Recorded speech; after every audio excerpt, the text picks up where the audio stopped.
Hello everyone, let's get hands-on with the new context menu system and the process I use to enable the feature on Windows 11 version 26H2 and on 25H2.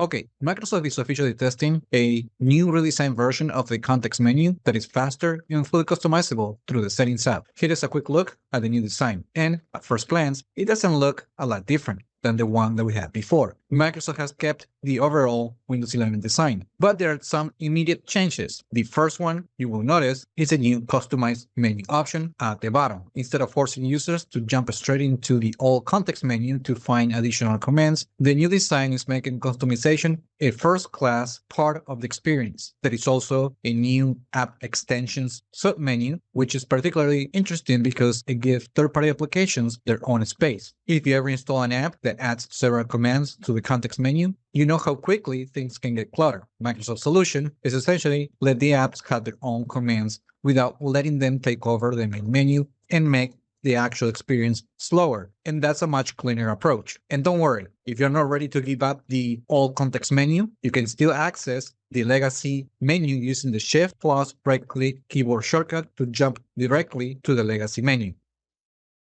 Now, you can use the customized menu option to access the settings, but you can also navigate to the Settings app, and then from personalization, we're going to find a new entry point for context menu. This is where the redesign starts to make a lot more sense. The company is essentially turning the context menu into another customizable part of the operating system. Instead of hunting down through the registry or depending on third-party tools, I can simply choose which commands I want to see. For example, under File Actions, I can pick the options that I want to see on the menu. Of course, the options will be available depending on the file format that I'm accessing.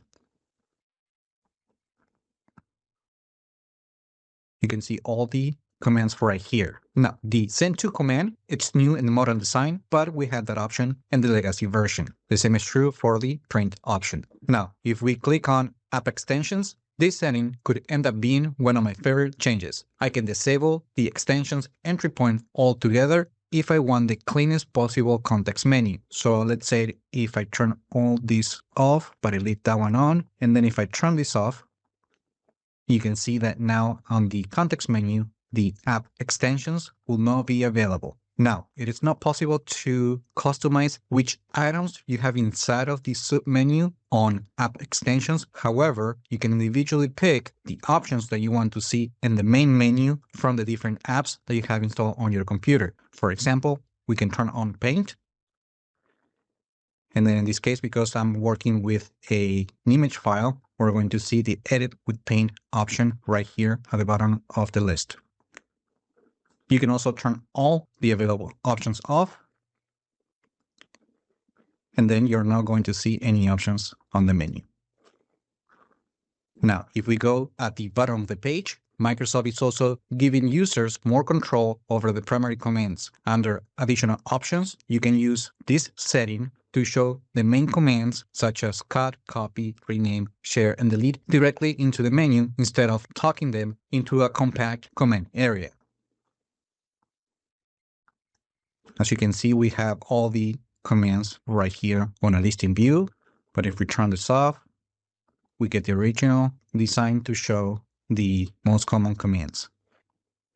And if you're not a fan of the modern context menu, you can turn this option to bring back the entry point to access the classic context menu when you open the main menu, as you can see right here.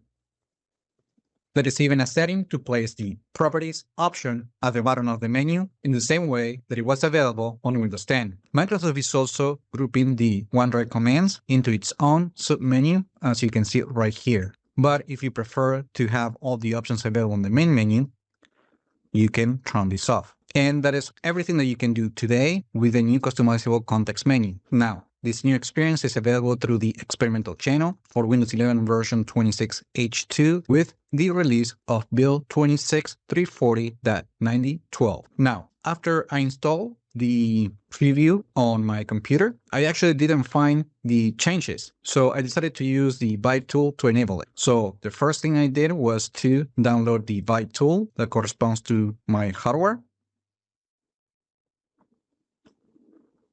Then I extracted the files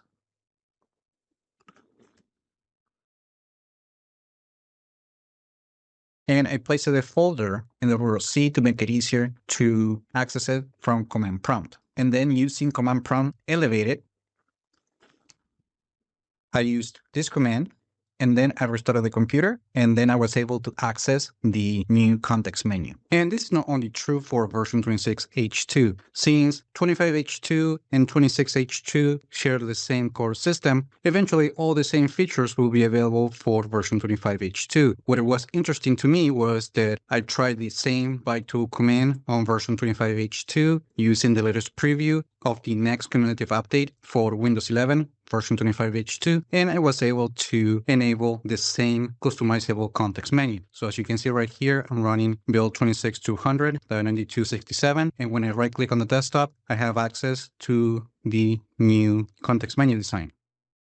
And that is all there is to it. Let me know what you think about the new direction that Microsoft is taking with this particular feature. Like the video, share it, subscribe to the channel if you haven't done that yet, and I just hope this video was informative for you, and I would like to thank you for viewing.